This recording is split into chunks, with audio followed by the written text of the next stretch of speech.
Hey guys, just before the video starts, a quick reminder that due to the changes to the YouTube partnership program, your subscriptions are going to be even more important than before. So if you appreciate or like the content, please subscribe to the channel. The faster we hit the 1,000 subscribers, the faster I'll be able to deliver continuous content to you guys.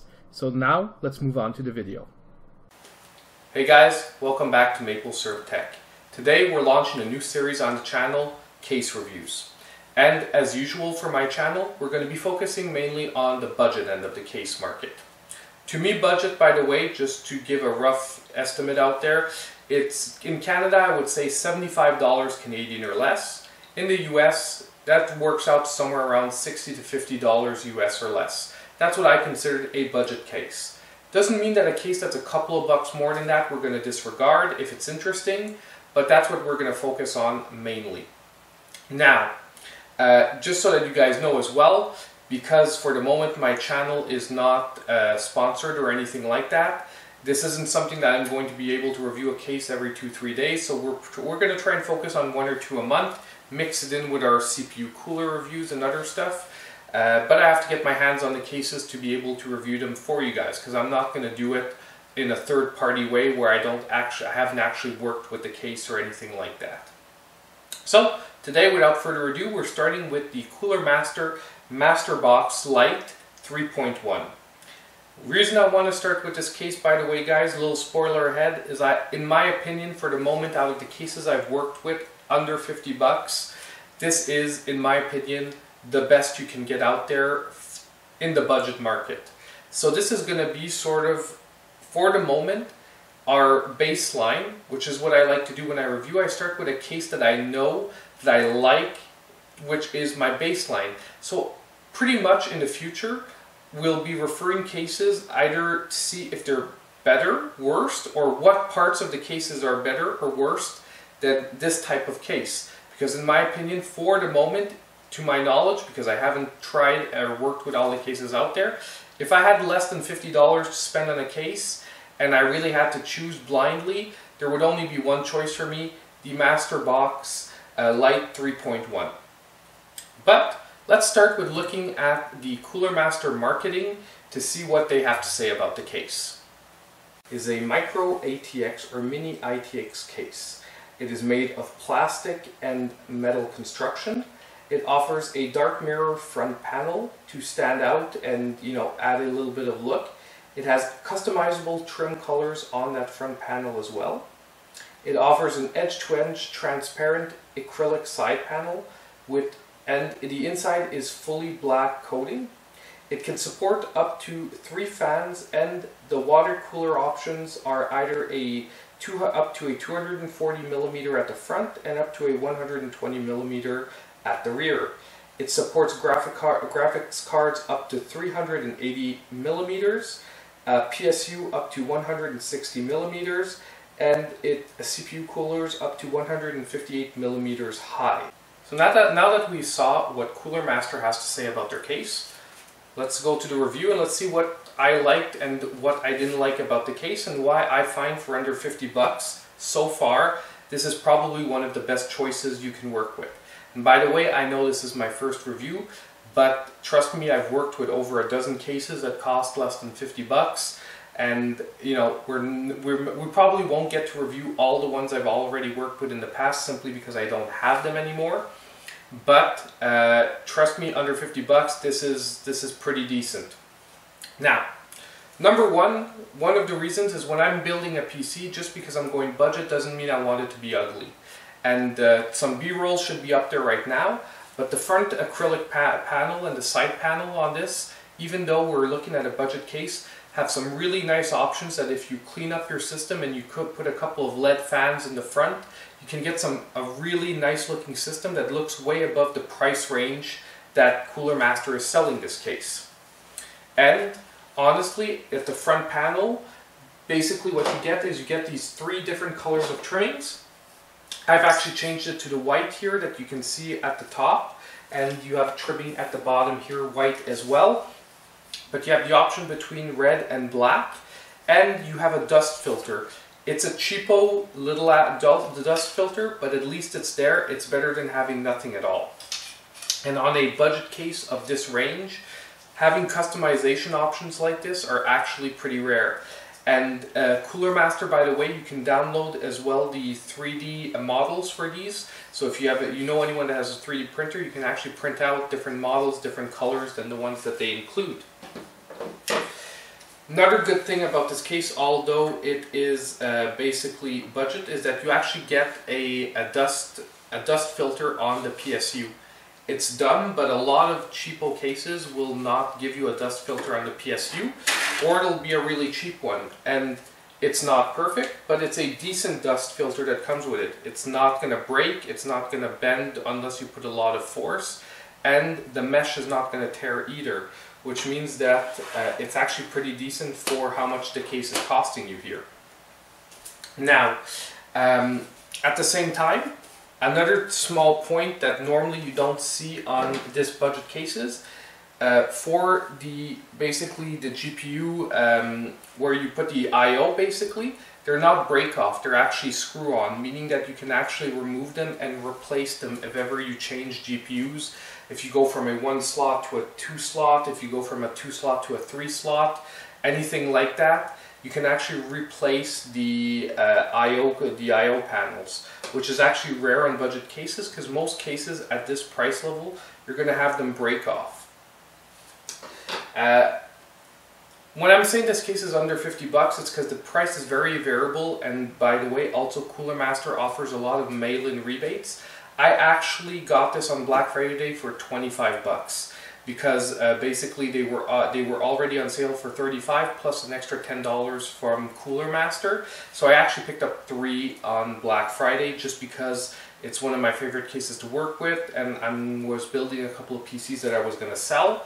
So I needed some cases, so when that deal came along, I jumped on it. And if ever it comes along and you're a PC builder or you want to get into it, building used PCs and stuff like this, jump on this case. If you can deal with the fact that it's micro ATX or mini ITX, it is a great case.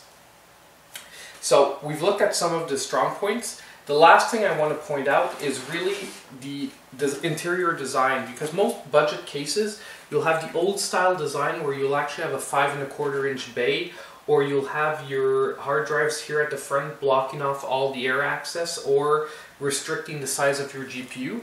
And the Masterbox LITE 3.1 actually has a pretty modern design, which is an all-open interior. You have a small drive cage here at the bottom supporting the 2 hard disk drives, and as you can see, the SSD comes in the other direction here at the top. And this is actually pretty smart because the cabling off to the side here, you actually have a cutout right there for the cabling. Now, we're going to look, however, at a couple of the downsides. And the downsides, if this was a $200 case, would not be acceptable. But for under 50 bucks, for $25, $40 sometimes, these downsides are more than forgivable. Now, the biggest downside, I would say, to this case, if you're working with it, unfortunately, is the rear panel. In the sense that if you want a clean job, you have to wire everything through the back because you have no PSU shroud, you have nothing to hide your cabling in the front since it's such an open design. Well, the problem is that you actually don't have very much room in the back. So if we look at the back of the case, you're sort of stuck trying to pull all your cables up like you see towards the side or towards the front behind your PSU. And that's the only way you can actually get a really clean look with this case. And unfortunately, the room you have to work with in the back is actually not that awesome. The only thing is that the rear panel is basically bulged out, which gives you a couple of extra millimeters to work with at the back. And if you squeeze the panel on the rear, you can actually get a pretty clean job. Like the build I did, I find that the build is actually pretty clean for this type of case. However, if you are in the market for a PSU, I would strongly recommend you get a power supply that has either modular or flat black cables, because if you get ketchup and mustard in here, it's really going to ruin the look of your case a lot, and there's not much place to hide the cables. So, you know, I would recommend at least going. For example, I have a EVGA 450 BT, which is an actually cheap PSU. I got it for $35, but at the same time, the BT comes with all flat black cables. And that actually brings us to the second point or disadvantage, I would say, about this case, which is the cutouts.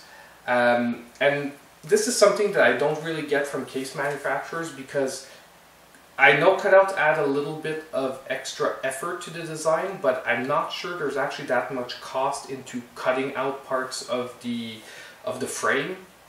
Get me wrong, but it's not like adding something, you're actually just making a hole.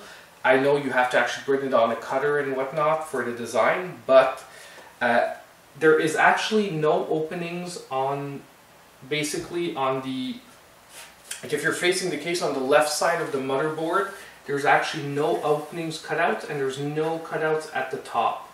What that means is that your rear fan, you have to route the cable all around the case and bring it basically to the only opening you have that is close, which is the opening down there in the middle. And what that does is that you always get a bunch up of wires at that junction point, which does detract a little bit from the good looks of the case.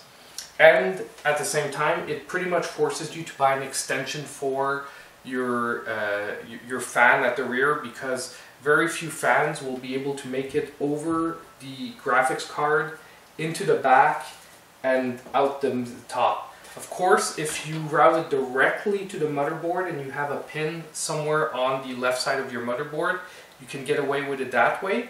But I was actually using a LED kit where all three fans have to be connected together, and it gave me a lot of problems because I had to route that cable to the same place so that I could connect it to the fan hub.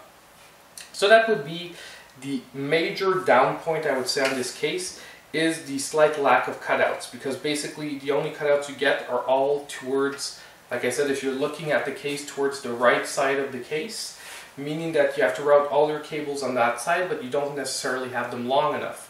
So if you're working with this case, one thing that I would recommend you have is fan cable extensions, so that you can actually, you know, work your fans around pretty easily and not, you know, have wires too bunched up in the middle like I wound up having, because I wanted to put the LED kit in this case, primarily because I needed to review and test out that LED kit.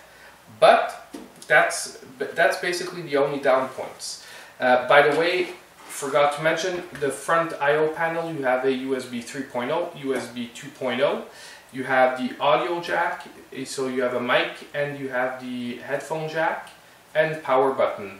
There is a reset button as well. Now, overall, like I said, all these lacks on the case can actually be forgiven because of the price point. For $50, when I'm used to having cases with not black coating on the inside and that ugly, you know, silver, basically metal color, when I'm used to having break off, basically I/O, you know, covers for the GPU I/O, that is disgusting. When I have normally no fan, no basically, you know, no air fans or nothing on the PSU, or that cheap stuff that breaks as soon as you take it out, this case is actually going to get you a decent way, and I wouldn't be scared of doing a system that I would put out in a showroom. The only last thing I would say that Cooler Master could review, and it probably wouldn't cost them a lot, would be simply to make the bottom feet of the case here come out a little more, to be able to hold out the panel when you're installing it. Because installing the panel can actually be quite a pain on this case, because basically you have nothing to hold it while you're trying to screw in the four sides. Like, there's no latches, there's nothing to actually lay the panel on. But that's actually something that is new in the case industry, and at the same time for Cooler Master it would be pretty easy to correct, because you basically keep the same footing, you just move it out like maybe 2 or 3 millimeters further and you make a little lip. Probably won't even cost you any more than it already is. You just have to change the design on the foots of the case. So overall, I am very pleased with the Cooler Master Masterbox LITE 3.1. I know they're coming out with a tempered glass version. Up to you if you guys want to spend the extra money for the tempered glass. All depends on your budget and the type of system you're building, if it's worth it or not. But if not, I really think that for under $50, if you don't know what to buy, don't look any further. You can't go wrong with this case. We're going to compare it to some others, and you know, who knows, another case might even blow me out of the water more than this one and be better than it. But overall, I don't think this case will ever be a bad choice. And the only, you know, general down point other than that is the fact that it does not fit a full ATX board. If you want to fit a full ATX board, unfortunately this case is not for you because it's micro or mini ATX only. So overall, let me know how you liked the review. Likes and subscribes are very important, and unless you guys don't know, with the changes to the YouTube Partner Program, subscriptions are even more important than before. I really am aiming to hit that 1,000 subscribers so that I can continue to be monetized and, you know, help me get more cases and more stuff for you guys. So, you know, if any of your friends, anyone you know likes my content or you think they'll like my content, please share, please subscribe. The faster I get there, the more content I'll be able to make for you guys. And as usual, I'll see you guys in my next video.